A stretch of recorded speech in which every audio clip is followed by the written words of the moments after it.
Scenario 4. Please give a round of applause for scenario 4. Once upon a time, inside the classroom, a teacher conducted an experiment. Good morning, class. Good morning, ma'am. So our topic for today is about microscopes. So what do you think is the use of microscope?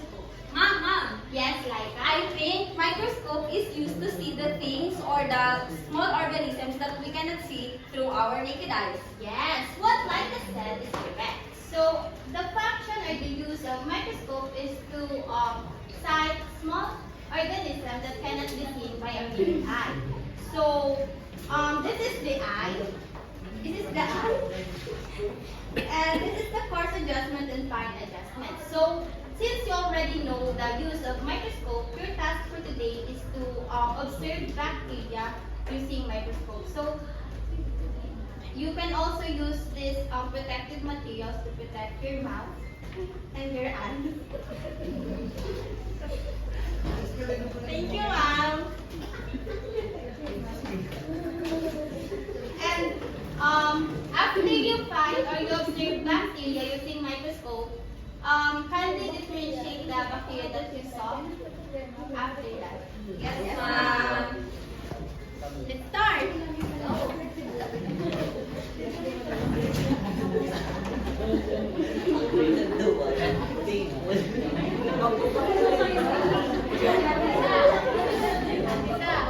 Oh my God, Johanna, we're maybe finding any bacteria.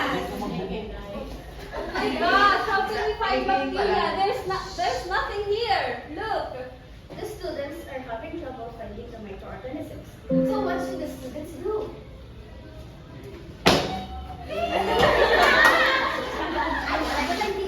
What's that? Chemical. Lalagyan natin ng chemical para makita yung bacteria. Let's go. Let's try it.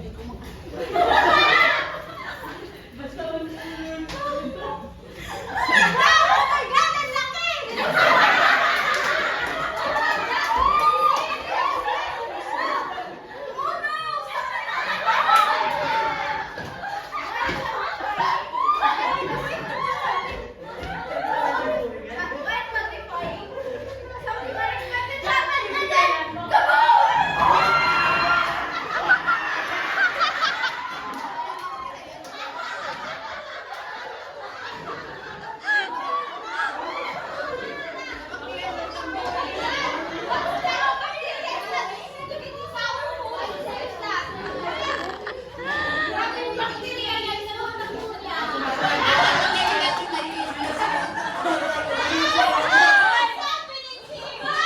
We don't know.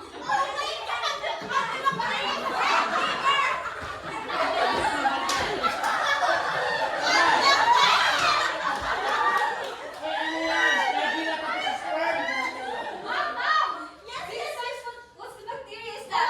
The first bacteria is E. coli minimum. That bacteria lives in your intestine. Oh my gosh! And most of them are harmless, but you can make sick of them. And the next bacteria is what we call the Staph aureus.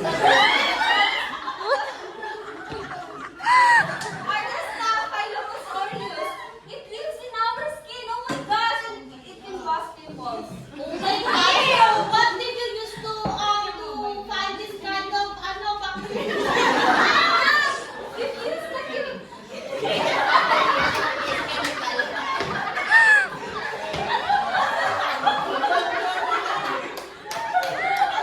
What kind of chemical is that? the chemical X, and it's used to, I mean, it is used to large to make the bacteria be large and big from time to time. That's why they get bigger and bigger. Yes, I didn't know. I'm sorry. Everybody know. Kill the bacteria.